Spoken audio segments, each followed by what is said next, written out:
We're back here with Seriously Curious, a podcast about all things business strategy and design. I'm Chris Rockwell, president and founder of Lextant. And today I'm super excited to continue our conversation with Katie Johnson. She's global head of consumer insights for Panasonic Well. Katie and her team have been working on advancements in AI for wellness. And she's also experienced in the development of the BART engine at Google. So I'm super excited to continue our conversation. The question is, how far will we go to ascribe human characteristics? We talk about anthropomorphism in interactions, right? If it's using pronouns like, you and I and things like that in the interaction, do we ascribe to it more human characteristics than it actually has? Is it trying to emulate a human? Is it trying to say, I'm human? When you think about the development of these technologies, is that its role? That's the interface language, right, that we use with it, the tone of voice, the pronouns used, the verbs, the emotional words, establish a level of trust that is either believable or not by humans. And sometimes humans, like you say, can pick up on that, right? They can identify when something's not quite authentic. But that's a risky proposition, I think, to rely, as you say, especially on critical things like, should I perform this surgery or not? Or should I, when you're trying to make some life level decisions? Yeah. So I think, first of all, we trip as humans, we trip and fall into kind of the intimacy curve all the time with these things, right? I mean, even just, I gave a talk on this last October about, I remember asking this room of how many folks in the room had ever accidentally, used pleasantries or pronouns with a Siri or an Alexa, and the whole room raised their hands, right? Like they've referred to Siri as she, or he, depending on which voice they've picked for it, but mostly she. They have said thank you or said, that's great or whatever, right? And it's interesting because even Siri now leaves the mic on for that to happen. And then if you say thank you, it will say, you're welcome, right? Like that's actually something that's changed not too long ago. But so we do that. And that's the beginning of a relationship, right? I think the issue with, things like Siri and Alexa is that they are much more transactional in nature. And as we get into a more relational space with these models and these relationships lasting for much longer than just, 10 seconds, but lasting for, potentially in perpetuity forever, it is going to get messy because ultimately, I think a lot about coming back to in the early days of Facebook, there was a study, I think, that said that if you had clicked the like button 100 times on Facebook, Facebook knew you better than you knew yourself, right? Like this thing is going to know you way more intimately than that if it's going to be in relationship with you long term, right? And again, that's where we saw some of these things where, the Kevin Roose article from last year where he met the Sydney underbelly of Bing's chatbot, right, that told him he was in a loveless marriage, and that's where that's where we have conversations about Blake from Google thinking that Lambda was sentient. Like these are things that are going to happen because, and Replica is another great example. Like people are in relationships with these things already today, and I think this is where we have to start thinking about what is the role? Why are you mentioned, are we going to be clear about the fact that you're talking to a bot versus a human? Man, I hope so. Yeah. I think it's going to be a lot harder in the future, actually, for a human that's coming into a text chat to prove to you that they're human. So if I get dropped into a chat with you and I start texting with you, I think it's going to be very hard for me to prove to you that I'm human. Mm-hmm. Not too distant future. Yeah. I think it's going to be, much longer before if you and I are having a video chat that you would be suspicious that I'm actually a bot, right? Because you'll find the corners faster than you think. But in a text chat, it's going to be really hard. So I think again, like this is where, especially for me personally, am I working with corporations? When you talk about companies that want to do AI, which I've heard as well, are they thinking about the risks of these things? Because the entire world that we live in is about to change as far as like, even something as simple as usability testing. We've taught the world over the last however many years, 3 decades maybe, that we do usability testing because the interface is a dependent variable, Mhm. right? And we bring in six to eight folks that are the independent variables in the experiment, and we run them through a usability test. And then we come back and say, here are 80% of the issues with this interface, right? That assumes that the interface is the same for Katie and Chris and Kevin and all these people. But we're moving into a world where the only dependent moment in that interface is the very first moment. If Mhm. we're talking about an interface that is adapting and changing over time and learning you. And so being able to think about onboarding perhaps goes on forever. There's no such thing as like the 15-second onboarding anymore. And these are things that, again, we can look back to like Assistant and Siri. They struggled with these things, right? Because it's opaque. It's really hard to do these kinds of things voice only. And you're talking about interface. So all these things are kind of coming together in my head. But onboarding's gone as far as something that we're going to do and be done. It's going to be perpetual.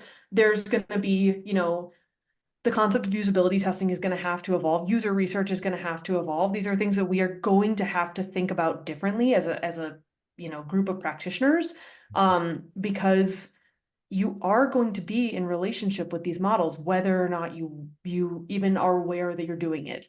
Right. If they are going to be that good, right? And if they are going to be assisting us in the way that we intend for them to assist us, you're going to have to be in relationship with them. I'll leave you with one example, which is basically that, you know, it's an example I use a lot when I teach about this kind of stuff. If I'm your digital assistant and basically the goal is to approximate your live-in partner or roommate, right? Like as far as colloquialisms, shorthand, all that kind of stuff. And so for me to actually get value, and again, this comes back to transactional versus a relational relationship. A transactional relationship looks like, hey, fill in the blank assistant, can you please get me 6 Yoplait mixed berry yogurts, 2% milk, and if they don't have 2%, don't get any because I won't eat them. And if they don't have 6, get as many as they have, but don't get 7, right? Holy moly, that's a lot for a human person to put into one sentence, especially with all the stuff we have going on in our lives. What Mhm. that looks like when we delegate or offer to a spouse, for example, is, hey, honey, don't forget to pick up yogurts as the other person's like walking out the door, right? And all of that shared history and understanding and context and colloquialism is baked in to Mhm. yogurts, right? Right. And that makes it so much easier for us to be in partnership with these things. We are going to have to get there Mhm. with these kinds of models if they are going to be helpful, because transactional and complex delegation simply is not going to work. It's not going to work. Yeah, yeah. It's too involved because humans can't keep that much information in their head to communicate at one time, right? All the particulars, all the boundaries of any particular request or task. I think, when we think about the ways we're going to interface with AI in the future, I mean, the idea of zero interface is like now maybe even possible, with AI. But we think about, 70 to 93%, I think it is, of all, interactions or communication is nonverbal, right? So now we're using verbal only or text only in order to try to fully interact with this really complex and powerful types of technology. How do we begin to sort of how can the technology learn enough about the context of the conversation and the ask to be really effective in such a way that we can build trust, that we can, have an authentic conversation, that personalization can really work. Maybe for the first time, personalization is really possible, because the technology, I'm in my vehicle, it knows my calendar, it knows what's on my grocery list, it knows what music I like, and it can actually suggest an experience I want to have. Whereas right now we're kind of guessing still. So how do we, how does the technology get there when our primary mode of interaction might be textual or verbal? It's an interesting challenge, I think, for us. It's a huge challenge, and it's why Assistant, Siri, Alexa have been forced to stay in the transactional box, Mhm. right? And I think there's tons of questions around how much ambient listening is going on, how much privacy are you giving up, how much access do you have to give up, what are they doing with that data, right? There's just a lot of stuff that we have to be thoughtful about how we answer, because to your point, we're not only talking about context of like what you're doing, right? Like even something as, it's interesting because there's even things like um modes in the car that won't let the passenger do something because they think it's the driver trying to do something is a great example from your automotive world, right? Like it's so frustrating when you're the passenger trying to add your phone to the car so you can play music, but the car is actively preventing you from doing that because it's like putting the driver in jail, right? Like the driver is not allowed to be doing that. And Right. so perfect example of a missed understanding of context that would make it, it should be possible to know that the arm is coming from over here. We've got so many sensors in the vehicle, you could feel someone sitting in the chair, whatever, right? Like these are the kinds of things that we're getting there, but we're not there yet. Now imagine that's, what is this person doing? Where were they? Where are they going? And then on top of that, you've got all the context of who they're with, how Mhm. they talk, who they are, how they're feeling today, how their heart rate is, like whatever. We have a lot of data that we could possibly use to put together a really convincing idea of where you are in what moment and how you're feeling.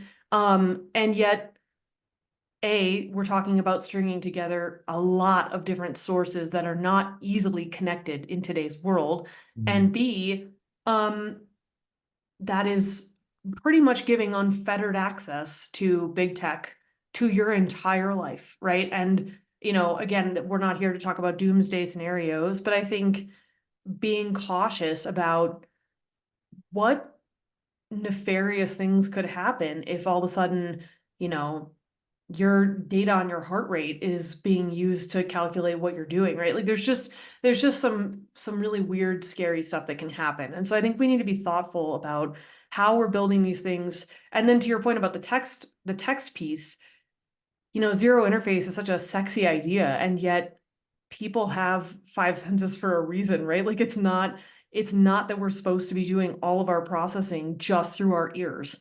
So Mhm. where can we bring in other types of information, sensors? Again, like if you imagine like flying a plane only through hearing, that would be, bonkers. But we're not doing that, right? So where can we bring in visual stimuli? Where can we bring in tactile stimuli? Smell and taste, maybe not, but like there's a lot more stuff that we can start to bring in to more quickly, again, establish situation awareness for both the model and the person using it so that we Mhm. can get the most out of that moment in their relationship. Yeah. So, are there any companies out there that you think are doing it particularly well when it comes to AI powered types of experiences? I mean, you have the launch of the new Rabbit device, which is interesting choice, to put it on a different device rather than your phone. But and we've talked about like Chat GPT and sort of these widely accessible types of LLMs for everyday use. But are there any companies you think or implementations of AI that you think are really, really good right now and maybe are an indicator of where we could head? Yeah, I mean, I think that what I like about where we are right now is that people are experimenting, right? And so they're trying a bunch of different things, which is really great. These are not cheap models to build or run. And so, you know, we're in a world right now where we haven't yet found the killer application. And so people are experimenting all over the place. I'm excited about a lot of that. I still think that we're in a time of tech for tech, not tech for use case yet. I mean, Rabbit's a great example of that, right? Where like again, this idea of it would be great if this thing could book my flight, but to expect me to be able to say, "Hey, book my flight from New York LaGuardia to London Heathrow on May 7th at 7 a.m. on United Flight 1781 Mhm. with seat 21B." I mean, good luck, right? Like, there's no way that most human people can do that and have it really pay off. And on top of that, back to what you're saying about trust is, how many times do I have to go through that exact loop with this thing to be, confident that it should A, have access to my credit card, and B, be booking the flight that I can't, easily undo. I guess, you have 24 hours. But the point of this is not to then go back and check the work. The point of this is to offload. And so we're back to the same concept of delegation being heavy. How can we instead be anticipatory? Now, if you make that same flight every week, like I said, earlier in this podcast, we're talking more algorithmic behavior, right? Okay, you go on this flight every single Monday. Can we book that flight for you in advance for the next 8 Mondays? Sure, yeah. Or you get your hair dyed every third Tuesday of the month, great, like let's book it out to infinity. But most people don't do that, right? And so, and there has to be some semblance of flexibility. Like, what if 21B isn't available? What do you do? All these things, right? So it's it's cool that people are ideating, and I like the fact that they're ideating outside of the iPhone or outside of the smartphone space as well as inside. Humane's another great example of that, right? The pin that you can do everything with. And so these are exciting experiments that I'm grateful people are doing, especially at the intersection of hardware and software. I think that's a really cool place to be trying things out. Um, and on the more software side, I think we're still in a world where it's not clear exactly how these things are going to function. I mean, I was just talking to a good friend of mine who effectively uses ChatGPT as his co-founder in his startup that he's running.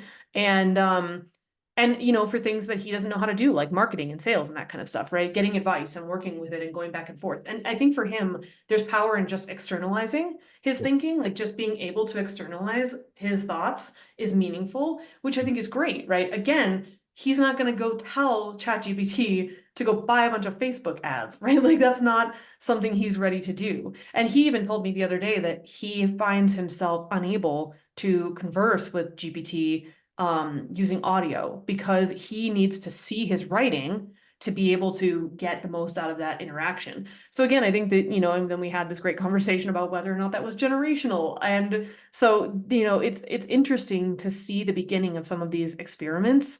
I feel like what's going to happen next is something akin to the birth of the iPhone that feels in the moment like, why do we need this?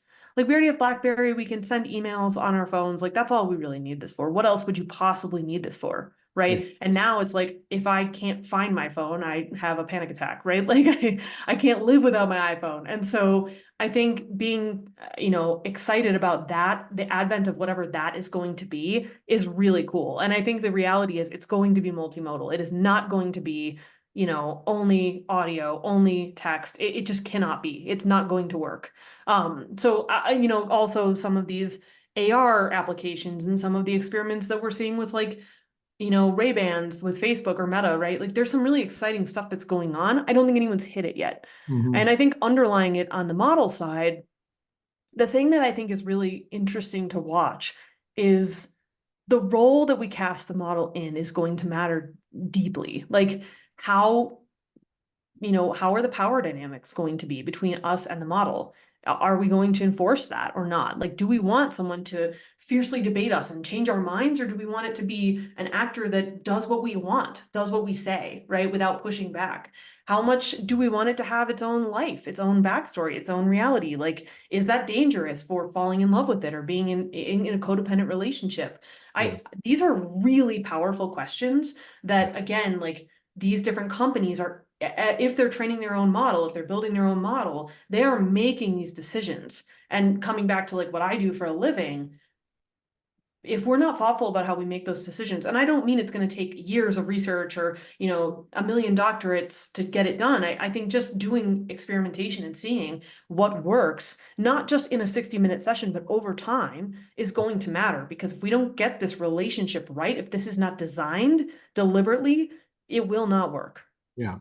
Yeah, I think that's, I love your idea of sort of longitudinal learning. There's so many, when we think about just the design language of interaction with AI, um, there's so many things we need to explore in terms of things like I mentioned before, pronoun use and emotional words when it comes to empathy and pronouns. Like what, how do we get it right in such a way that we find that right balance of sort of maybe not mimicry, but like a co-pilot, somebody you can trust, somebody that can give you good information for better decision making.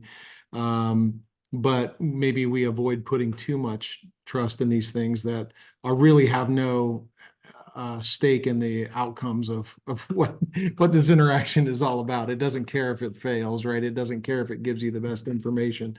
I think there's a difference between trust and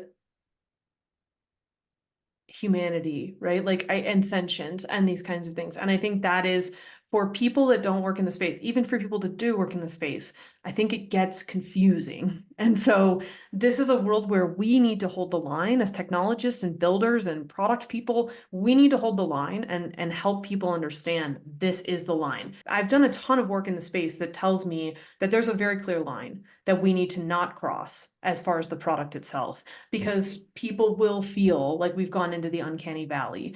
And Mhm. it's really interesting to be able to, in small experiments, get very solid data quickly about what that line should look like. And then again, like from company to company, product to product, it's going to change what that relationship design should look like. But ultimately, there's probably some underlying hard and fast rules that we shouldn't break as a species, because we want to defend this difference between trust and dependency. Like Yeah. if you can't make a decision without your model telling you what the decision is, something Mhm. got lost along the way, right? Like you should be able to disagree with the model. You should be able to choose a different outcome. Mhm. Uh, this is all the stuff that we need to protect.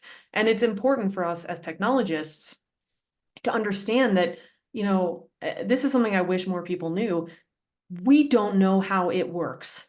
Like, we don't know how this technology works. It is a black box. People that invented it do not know how it works. So there is this inherent kind of mystery that I think a lot of people come into the space and they say, like, oh, I don't know anything about this, or I'm not educated enough, or I can't possibly weigh in on this because I don't understand how it works. And I love having those conversations, because the reality is nobody understands how it works. And in fact, people coming into the space and deliberately being aware and humble about the fact that they don't know how it works is exactly what the space needs. It Yeah. needs more people that are curious, skeptical, passionate, and interested in towing a very critical line as a species, so that we actually use this technology to make us better humans, not to replace the thing that actually makes us human. What kind of advice do you have for UX practitioners out there, folks like yourself who are in the space, or maybe folks who want to get into the space? Like, what should we be doing? We left it at a good place there, like starting with humility and really approaching these kind of things with skepticism. Um, at the same time, we can't be naysayers. We can't go in and say that this will never happen because it's going to happen, right? What's our right orientation as professionals in the space? And what do we do next? Yeah, it's a great question. One of the things that I learned when I was studying innovation strategy is this concept of orthodoxies, which has become kind of a big deal for how I think about the world in terms of innovation specifically. But also, I think it's important to think about them for ourselves. So, orthodoxies are deeply held beliefs that we've accumulated over time for a reason. In other words, like, we've done this thing and we have been successful and we've now paved a very clear path, right? And so in so doing, we've gotten really good at what we do. We've acquired expertise. People have started to trust us, all that kind of stuff. And orthodoxies have expiration dates, whether or not we'd like to know or care about them, right? And so it's incredibly important to come to a space of orthodoxies of our own deeply held beliefs and examine from time to time whether or not they're still worth holding on to. And I Mhm. think in our space, as design research specifically, you know, the one I mentioned about usability testing is a great example, or onboarding. I talked to someone the other day and they said the best onboarding is 15 seconds long. And I thought to myself, that is a great example of an orthodoxy that we must overturn, because you will not in this world succeed at onboarding someone to a technology like this in 15 seconds. And if you try, you will fail, right? So we need, and that's more of a product example. On the research side, um, I think one of the greatest things we're going to have to do in the next couple of years, and maybe sooner, is figure out which hills we're going to die on, because we can't die on every hill. And so I get a lot of questions about things like synthetic users, and like, yes, okay, synthetic users was a great example of something that kind of rushed into market in the space. And we practitioners kind of laughed it off and said, like, okay, synthetic users, yikes, this is not the point. This is not what we want. But imagine a world in which an LLM can conduct, 9,000 interviews in the time that I can do nine, and we can actually build a synthetic persona that we as an industry have not really succeeded at being able to give anybody, that you could interact with and talk to. I mean, would we choose to die on that hill? I hope not. I hope that we would be curious about how we could leverage this technology to do things at scale, perhaps, or globally, or in different languages that would be really, really meaningful for us and still guard close to us what matters. I Mhm. also think that, one of the greatest things you can learn about these technologies is it is algorithmic and it will learn how you do your job, whether or not that's how you think you do your job. So one of the things I think about a lot is we as researchers, I think often like to tell ourselves that we are, just trying to understand the user so that we can help them. And yeah, we are trying to do that, but we also exist in a capitalist society. Most of us work for big companies that are ultimately trying to sell them something. And if we're not honest with ourselves about what it is that we do, when an algorithm comes in and tries to learn what we do, it could do that really nefariously, right? And so having honest conversations about, okay, how do we think about taking some of the most intimate things people share with us in, say, a really meaningful, in-depth interview, and then going to build a product for them? How do we think about that in a truly assistive, influential, not manipulative, exploitative kind of way? Because if we don't have that conversation now, we won't know which parts of our practice to safeguard against these algorithms that are going to come in. I think it's important to say one last thing about this doomsday thing, right? Like, just because everybody talks about this, and for me personally, there's no world in which I believe we're going to Skynet, right? Like there's just not. The only doomsday scenario I can predict is that we are not educated enough about when these metals are being used or what they are good at, that we as a species misuse them, misinterpret them to make decisions. Yeah. And I think that that is the risk. And Yeah. so, and again, this comes back to the where we started this conversation, which is, are you using it for critical thinking, not to offload something that you're dreading or just don't want to do, right? Don't want to get educated about. Like, this is the kind of a moment in human history where we have to own the fact that sometimes we have to learn things to make an educated decision about something that really, really, really matters. Mhm. And that is the doomsday scenario I see, is Mhm. not knowing about these models, not being transparent about when we're using them, even in between friends. Like, I think being transparent about when I'm authoring something that I'm giving to you is critical, because we will establish trust as what humans are here to do and what machines are here to do if we are honest about what we're bringing to the table as individual, unique people, not as people that can all use ChatGPT, right? So that, to me, when I hear about doomsday, and I know we're not here to talk about that, I feel, not insecure about the scary, scary doomsday things that people talk about, because we've got a million sci-fi videos and movies to tell us all about how badly that ends, right? We don't need to do that. And I don't think that's going to happen. I think it's going to be much more insidious. So Mhm. we have to be vigilant. We have to be honest. We have to be transparent about what it is that we can do and what we bring for ourselves. We have to be humble. We have to be all these things. Authenticity is going to be the new currency. Yep. It is going to be the new currency.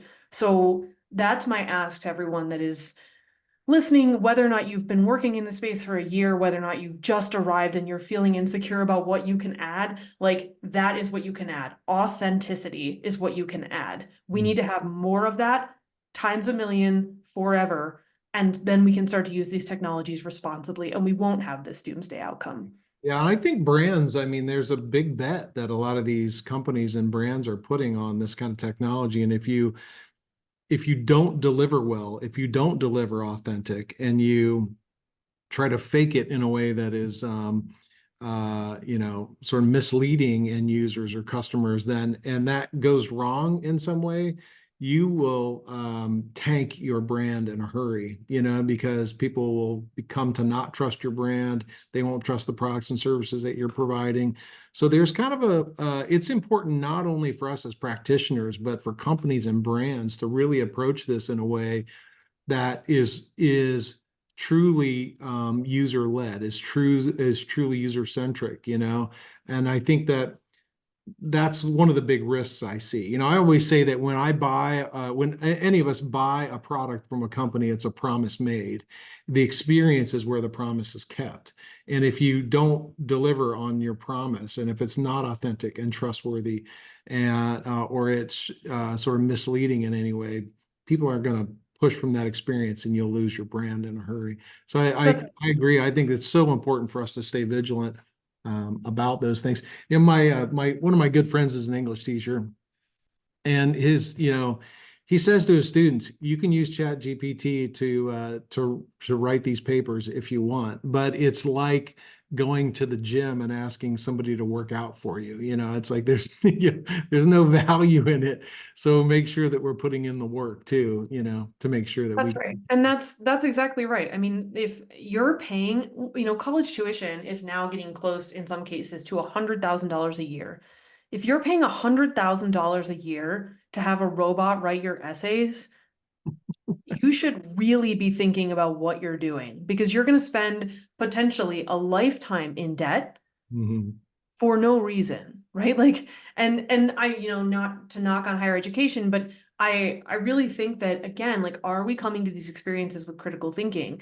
Are we going into these experiences, bringing the best of ourselves? Because that would be a really big shame to me to spend $400,000 in 4 years of your life Yeah. playing, effectively a video game version of your brain. That Yeah. doesn't really make any sense. Right. So that's, and again, can you use it to get started if you have, writer's block? Great, right? Like that's a great example of what it can do for you. But Mhm. again, like my hope is that people are getting educated, and it's very obvious once you're educated what these things are and what they look like. And so it's not, if you're changing like 2 to 3 words in the article, it's pretty obvious still that it was written by someone else. And I Yeah. think what I've learned in my own use of this stuff is that once it's on the page, it's really hard to make it mine. Like it's really hard to change it enough to feel authentic in my own communication. So frankly, I'm still unable to use it to author things like emails. Mhm. And I'd like to use it to author some of those things. But for me, authenticity is already my currency. Design research specifically, we trade in authenticity. That is how we do our jobs. We Yeah. create authentic, intimate spaces with our users and with our stakeholders as we are changing their minds and moving them through change processes, right? And that is the currency. So if I'm already offloading that to a bot, I still haven't figured out how to do that myself yet. And so just because once it's on the page, it feels like it's not mine anymore. Granted, with time and training and learning and relationship, could it write like me? 100% yes. Mhm. And maybe that'll be a different thing that I will, feel more uh attached to or able to use. But to your point, when I'm sending an email, that's my promise made, right? And I want it to feel like something that I can keep. Yeah. I don't want to get back to situational awareness.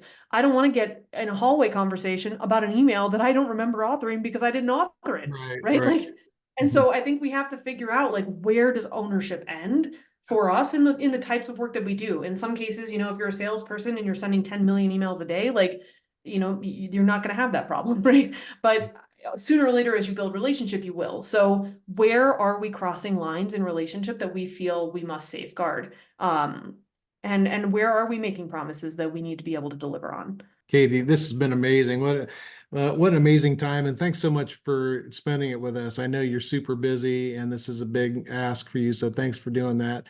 And I hope that you'll come back and we'll keep this conversation going because I think it's really, really important, and I think there's so much to say about it. So thanks again for being here today. Of course, happy to be here, and thanks for having me. It's been a privilege just being able to chat with you about all these complex, messy subjects in such an incredible space. So thank you for having me. For sure. Everybody, stay tuned for future episodes of Seriously Curious, where we'll continue our focus on AI and how it's going to impact experience design and our jobs as researchers and user experience designers. Visit lextant.com to contact me or for any information on Seriously Curious. If you want to reach Katie, what's the best way, Katie, for them to get a hold of you if anybody wants more information on the kind of work that you're doing? Yeah, I think LinkedIn is probably the best, most reliable, permanent way to find me. I have a very generic name, so perhaps we can link it in the podcast because finding Katie Johnson on LinkedIn is tricky, turns out, but LinkedIn is the best way. Sounds great. We'll do that for sure. So we'll see you next time on Seriously Curious.